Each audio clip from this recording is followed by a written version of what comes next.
যশোর বেনাপোল মহাসড়কের শার্শা উপজেলার নাভারন মাধ্যমিক বিদ্যালয়ের সামনে পুরনো একটি কৃষ্ণচূড়া গাছ ভেঙে পড়েছে চলন্ত ট্রাকের উপর। এতে ট্রাকের সামনের অংশ ক্ষতিগ্রস্ত হয়। এ সময় মূল সড়ক বন্ধ হয়ে যায়। মঙ্গলবার দুপুরে এই দুর্ঘটনাটি ঘটে।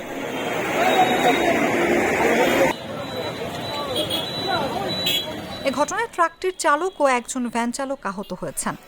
স্থানীয় পুলিশ সূত্রে জানা গেছে, নাভারন বাজারের বুরুজবাগান মাধ্যমিক বিদ্যালয়ের প্রধান গেটের সামনে রাস্তার পাশে কৃষ্ণচূড়া গাছের একটি বড় ডাল চলন্ত ট্রাকের উপর ভেঙে পড়ে।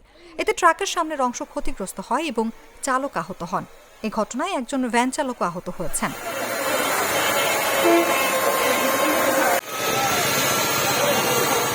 এদিকে ট্রাকের উপর গাছের ডাল ভেঙে পড়ায় সড়কে যান চলাচল বন্ধ হয়ে যায়। রাস্তার দুদিকে বেনাপোল স্থলবন্দরের পণ্যবাহী ট্রাক সহ শত শত যানবাহনের দীর্ঘ লাইন পড়ে যায়। খবর পেয়ে নাভারন হাইওয়ে থানার পুলিশ এবং বেনাপোল ফায়ার সার্ভিস কর্মীরা ঘটনাস্থলে পৌঁছে গাছের ডাল ও ট্রাকটি অপসারণ করেন। এতে যান চলাচল আবার স্বাভাবিক হয়। নাভারন হাইওয়ে থানার ভারপ্রাপ্ত কর্মকর্তা রকুনুজ্জামান বলেন, ট্রাকের উপর ভেঙে পড়া কৃষ্ণচূড়া গাছের ডাল ফায়ার সার্ভিসের সদস্যরা সরিয়ে ফেলেছেন। সড়কে যান চলাচল এখন স্বাভাবিক। আহত দুজন প্রাথমিক চিকিৎসা নিয়েছেন।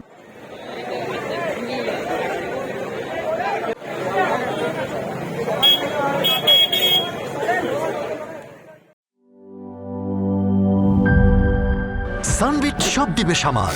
সানবিট ম্যাজিক প্রেস ডিশওয়াশিং এর মাথা ঘোরানো সলিউশন।